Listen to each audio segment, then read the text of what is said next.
Greetings and welcome to Interfaith Today. My name is Dee, and I am an ordained interfaith minister.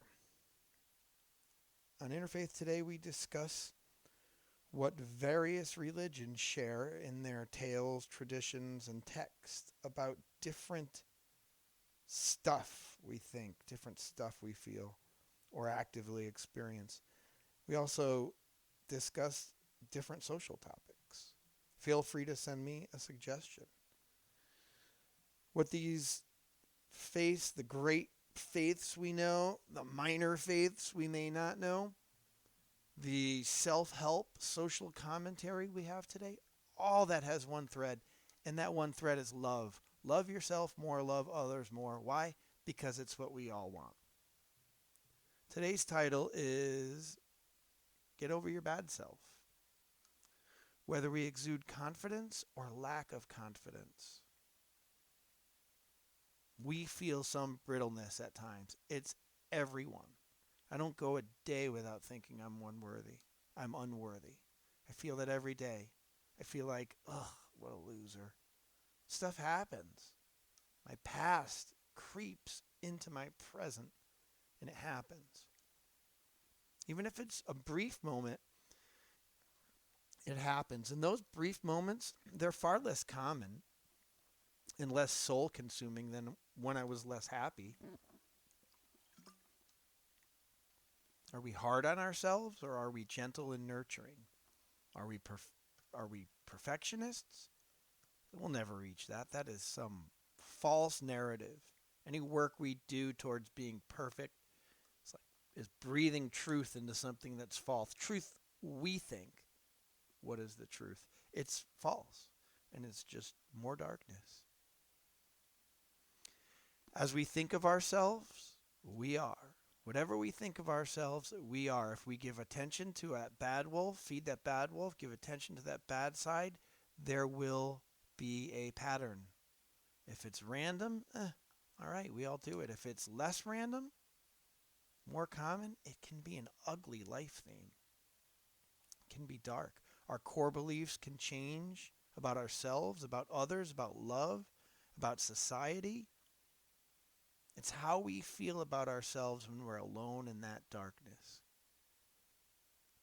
If we have negative thoughts, we're likely to have negative thoughts all the time. If we have negative thoughts, we're likely to share negative words, have negative actions. Negative thoughts often begin with, I can't do blank, I can't do this, can't do that, I don't deserve this, I don't deserve that. I'm not worthy of blank. I have a theme. It was easy to spot. Unlovable, unworthy, worthless. If I keep thinking that way, it's going to perpetuate. Why wouldn't it?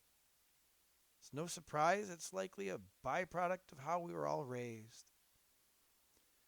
My folks didn't instill a sense of worthiness in me, and I carried that in all my relationships, work, marriage, family, friends. I looked for worthiness in the arms of others, in the eyes of others, which in hindsight is kind of silly because no one's going to love me if I don't love myself. I'm very grateful for the relationship I have with my mother now. She's one of my best friends. It took me a long time. What is the catalyst to thinking differently? Should we change that narrative we have ourselves? What do you think? What are you thinking? Do you think it's time to change the narrative, or are you just fine the way you are? If it needs tweaking, then just tweak. It might get louder or softer at first, but tweak. We'll find the right direction soon enough.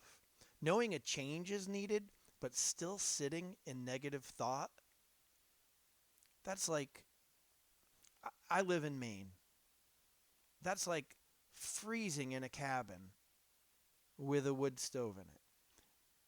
Knowing you have a cord of wood right outside, but you still choose to stay inside because it's windy.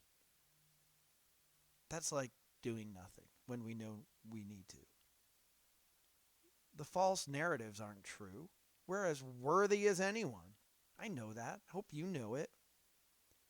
Self-love is vital for our happiness. It's vital for our health.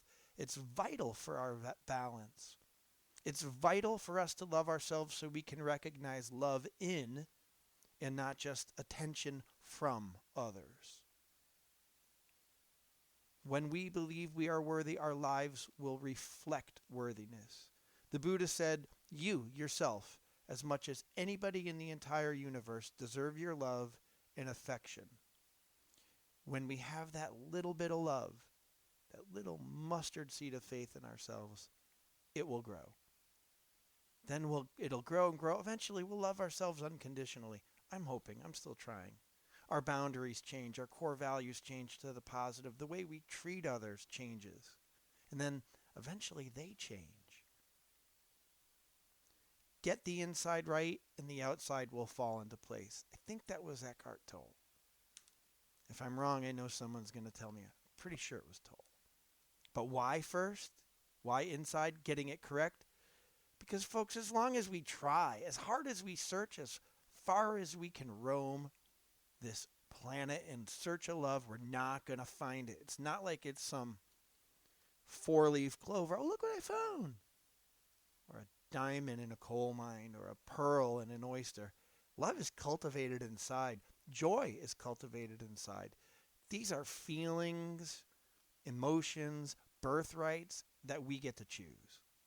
They're right there. We just have to choose. Love comes from a choice we make to embrace a different belief of ourselves than of others. So let's be sweet on ourselves. Let's not feed that bad wolf. Start feeding the good wolf. The good wolf is our friend. Nurture yourself like you've never been nurtured before. It shouldn't be too difficult because most of us don't know nurturing. So once you start, it's like, wow, feels so good. Should I be doing this? Do I deserve this? Of course you do. It's not like there's a nurturing cop out there pulling you over. You know why I pulled you over, D? Nope. Too much self-love. Give me that ticket any day, officer. It's not like someone else is going to get into our minds and know what we're thinking in the dark when we're alone. Be nice. Choose love. Do we let others affect what we choose? Are we swayed by our parents, our spouses, our friends, our pastors, our television pundits, every social media? Are we swayed by the people who we think we want to be like? Of course we are. We let others affect our choices. Do we blame others for choices? Our choices? Likely. Do we say stuff that is hurtful? Likely. In that darkness when we're alone, do we shame ourselves because of our poor choices? Likely. We have to choose love by loving ourselves with purpose, intent. And it starts with what we say to ourselves, to either the good wolf or the bad wolf when we're in that quiet. I'm love. I'm worthy.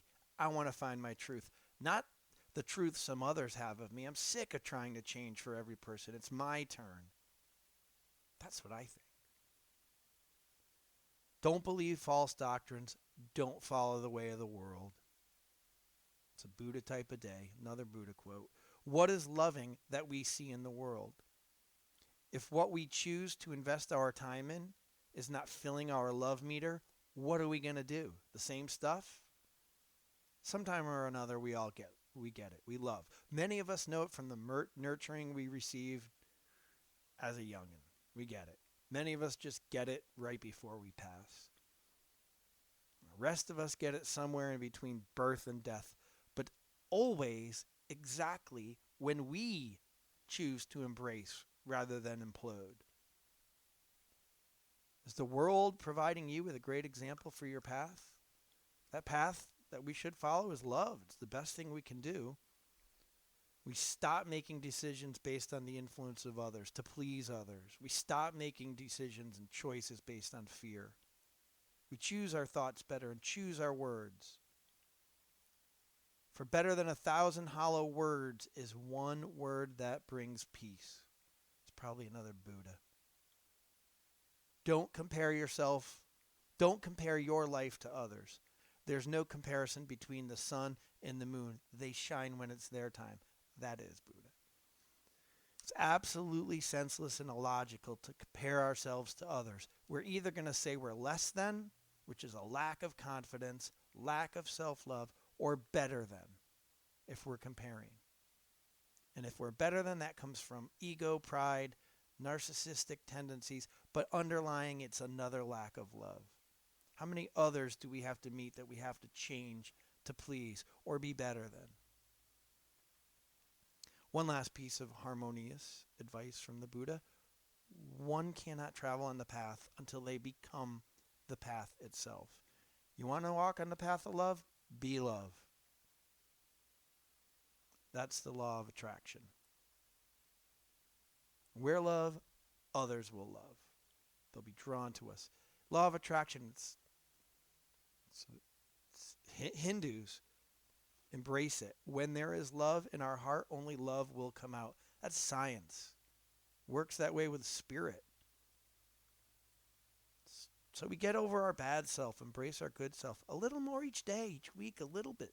That becomes muscle memory. Sikhism has 5 virtues. 5 virtues. One is contentment, or santuk. It's choosing to be satisfied. It's a choice, a mental state. It stems from being at ease with our current situation, being grateful for it. I'm grateful for the opportunity to change my thoughts, and with it, my level of happiness, level of love. We are the only divine creatures that can change our level of happiness. We're also the only divine creatures that need to.